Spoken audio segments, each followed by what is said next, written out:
Hello team, welcome to another ATPGEO politics video with myself, Jonathan M.S. Pearce. This is a US political economic video, just a very short one to look at the trade war that's starting today, what Trump calls Liberation Day, where he's going to put tariffs on everywhere it looks, cross-board tariffs, reciprocal tariffs.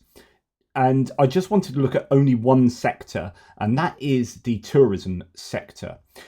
Because I think that Trump will have a rude awakening. He is going to be heavily lobbied by an awful lot of people, I think, to say, what the heck are you doing? Like, honestly, mate, you are destroying our industry. So you're going to have the arms industry lobbying him to saying, okay, what's going on with the war in Ukraine? Why are you pushing the EU and Europe away to stand up on their own 2 feet, where they're going to start buying internally, and they're going to issue the US arms industry, also because we have become this unreliable ally. So what's going on there? And then you're going to have car industry. You're going, hang on, we're getting absolutely screwed. Yeah, great that you want to onshore all these jobs, but at the moment it's going to become more expensive to buy cars in the US, and that's going to have an inflationary impact, and our sales are going to go down. And you've got this market, and then that market, and then this market. They're all going to be lobbying the government to say, what are you doing? Because the benefit for doing this trade war is going to be a kind of, maybe at the very earliest, like a 5-year plan, but maybe 5, 10, 20 years plan. By that time, you completely change the way you are doing trade, and you are isolating yourself from the rest of the world and trying to just basically protect your own industries and build them up. But you have to go through a lot of pain to get there. And that's going to cost, as I said yesterday in one of my videos, the one estimate is somewhere between, I don't know, $1,600 and $2,800 per person on average. Or I don't know if that's household, per person, I think, per consumer. That's the cost that this trade war is going to incur upon the American electorate. That's going to be really painful, and it's going to be deeply unpopular. So you're going to have a lot of unsettled consumers, i.e. the electorate, and unsettled business entities and corporations who are going to be hurting. This is going to hurt. It's going to hurt everyone. Everyone loses from a trade war. So get ready, basically, Donald Trump, for a lot of whinging, a lot of complaining, and some real economic woe. And that, of course, will be experienced far more acutely by those at the bottom of the socioeconomic spectrum. Always the case. Like, the rich can afford it, the poor can't. So the poor get hit hardest. Okay, so that's the first thing. Is going to be painful. But when we look at tourism, that's a really interesting one, because we have heard in the last week or so that there have been some incredible, cooling off of holidays booked, flights booked into the United States. So you've got Canadians boycotting the US, and the Canadians are absolutely integral to the US tourism industry. So 70% of flights being cancelled or not booked from Canada to the US. Canadians don't want to visit the US, so airlines are cutting seats and axing flights. Bookings on flights from Canada to the US have dropped more than 70%, according to OAG, so on and so forth. So yeah, huge impact that's going to have. And then when you look at inbound flights, so this is 2022 stats, it's post-pandemic, not going to be perfectly, I'm not going to say accurate, it's accurate for 2022, but kind of giving us a sense of what this year is going to do. Actually, this year was starting to get back to pre-pandemic levels, and I think next year, 2026, was going to be above 2019 levels. But here you got international visitations inbound, US inbound arrivals 50.9 million. Well, actually, it's thought now that there are going to be 77 million inbound was a prediction for this year. That was a prediction. That ain't going to happen now. That would have marked a 6.5% increase on 2024, which if we go back to 2022, which saw 128% increase, obviously that's post-pandemic, of 50.9. So we're looking at 25 million people above this, right? So it's an awful lot more people. You know, there was huge economic impact of the pandemic, and then the year after, and then the people getting back to traveling internationally. But just to give you an idea, here there were 51 million inbound arrivals and outbound departures 80.7 million. Now, that's not all going to be tourism. There are going to be a lot of American business people going around the world and other business people going inside. So, be warned about that. But the top international arrivals market came from Canada, and the overseas one from the UK. UK, there's not necessarily going to be all British people because Heathrow, Gatwick, these are European airport hubs. So just be warned about that. But yeah, you have an awful lot of people coming from Canada. A lot of people come from Europe, of course, as well. It's going to really hurt. 70% reduction in flights from Canada is going to hurt the US an awful lot. And here's the thing. So when you are... so say you're going to say, well, okay, we're going to have... Let's make a number up. 25% decrease in our inbound flights from all over the world.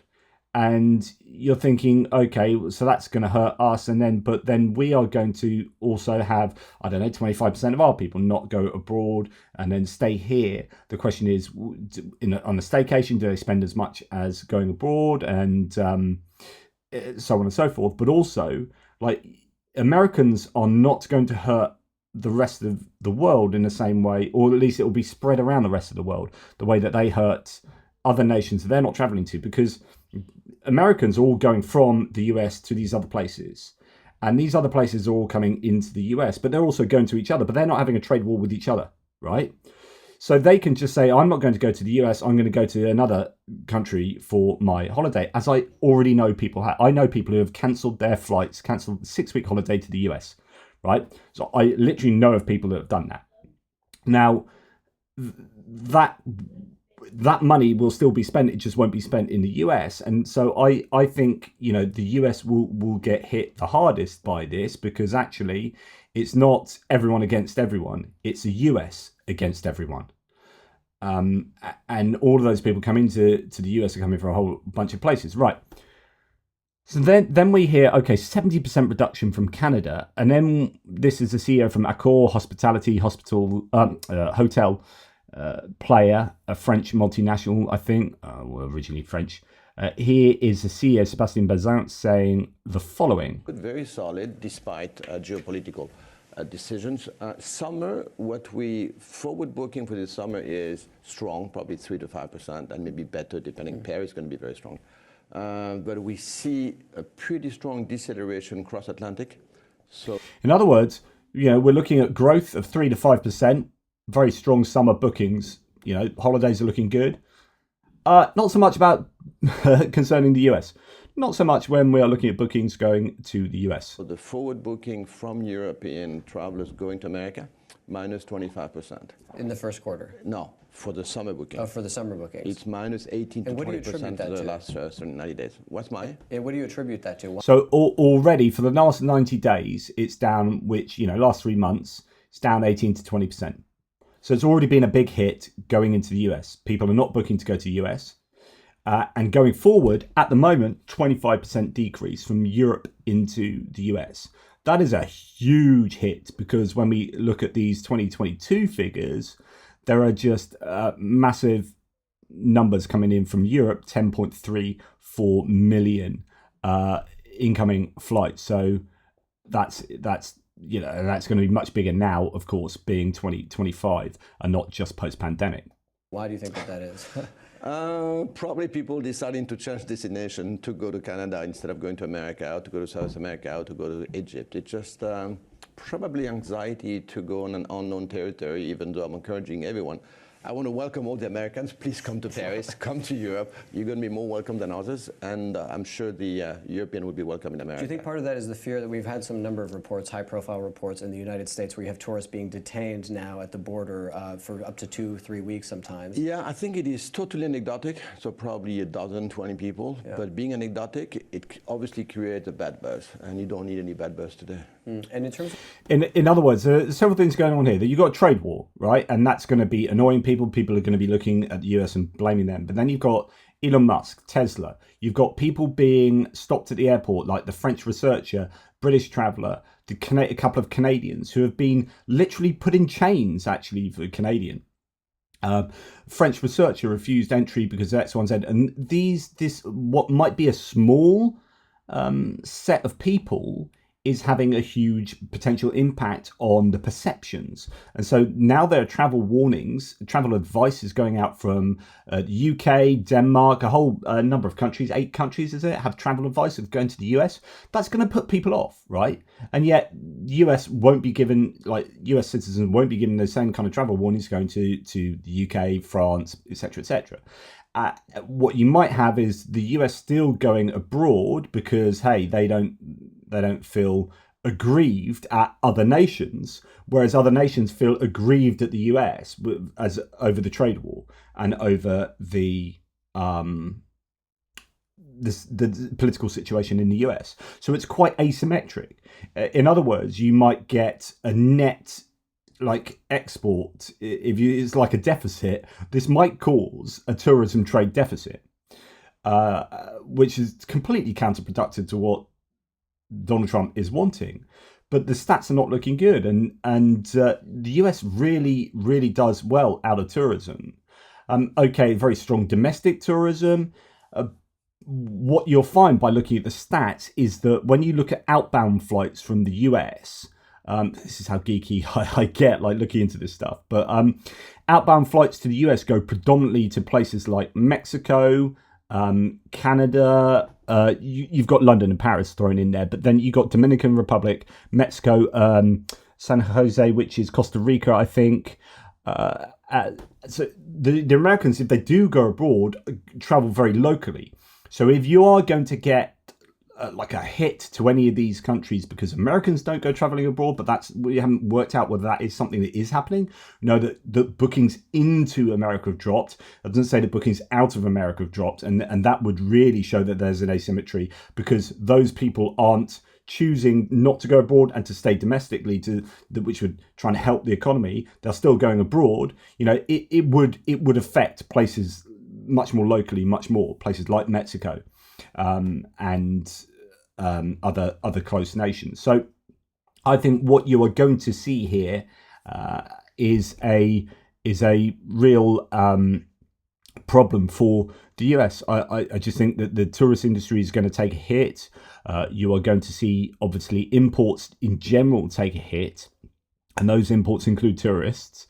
And this will exacerbate what is already a growing worry for American consumers and the electorate, that these tariffs are already, we know they're already deeply unpopular, and they are unpopular, comparatively speaking, in the Republican Party as well.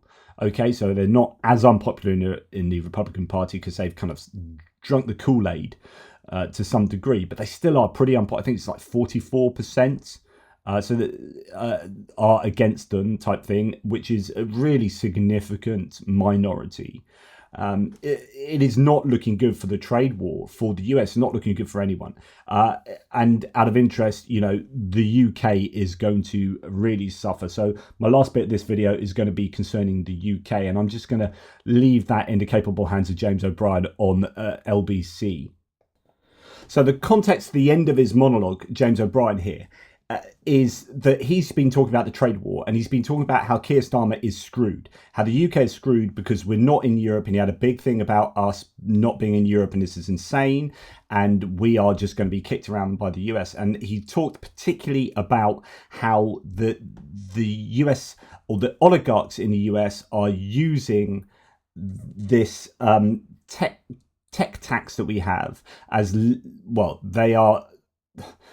there's leverage over the tariffs with regard to the tech tax, so that these oligarchs want the tech tax reduced or got rid of, and if that doesn't happen, then higher tariffs will go on, or tariffs will go on in this context and that context. And so Keir Starmer, who's powerless to do anything about this because we're not in the EU, we don't have that security blanket, is having to give everything to the Americans over this, and it's absolutely terrible. So we are going to allow the tech companies not to pay so much tax, and that is a case of being strong-armed by the Trump administration. So the front page of The Guardian today has, Keir Starmer on his knee to Trump type thing, and basically being completely beholden to everything that Trump and his administration is dictating. And it's just not looking good. No. Why is he doing it? Because he can. What's the point? To hurt us. He doesn't know what happens next. He just knows that if the people he is dealing with, and if you see everybody as an enemy, if everybody is an opponent, then the phrase "the people you are dealing with" becomes quite loaded, right? But when the people who you are dealing with are broken or are humbled, is a good word. They're humbled. They're on their knees. Then you are much more likely to get your own way, whatever your own way is. You say to him, "What is your way?" He doesn't even know. And that's why the front page of The Guardian struck me as quite sinister this morning. The two front pages, the front page of the Daily Telegraph, which might as well be, a Hitler-supporting Daily Mail in the 1930s, just a big picture of Melania Trump saluting women of courage. No context, no story, not even a link to a page within that tells you what was actually going on. It's just an excuse to print a massive picture of her appearing to be noble and good and generous. And then the front page of The Guardian about our Prime Minister already on one knee. Oh, well, in order to avoid the pain that you can bring to bear upon us, Mr. President, would you like these shiny baubles? Would you like these jewels? Would you like these tax cuts for the most wealthy and powerful companies in the world? They should be paying less tax than I do, than you do, than we do. Yes, we must. We must bend the knee. And here's the question for you. It's all about hurting people, isn't it? It's all about hurting people. A couple of people saying, here's good, Andrew, it's like grooming, isn't it, James? Yes, it is. It's the zero-sum game, says Craig. No matter what it is, he has to feel that he's winning every day, and that means he has to be hurting. It means someone has to lose. It's all about hurting people. And David says, I didn't think you did, actually, for what it's worth, but you are allowed to have a bad day at the office occasionally. You're very kind. I'm my own worst critic. Do you know what the question is yet? It's not a nice one. You may not like it. It brings the Ming vase back into play, Old Keir Starmer carrying that Ming vase across the ice rink to get Labour into power, but what's he going to do with it when he gets there?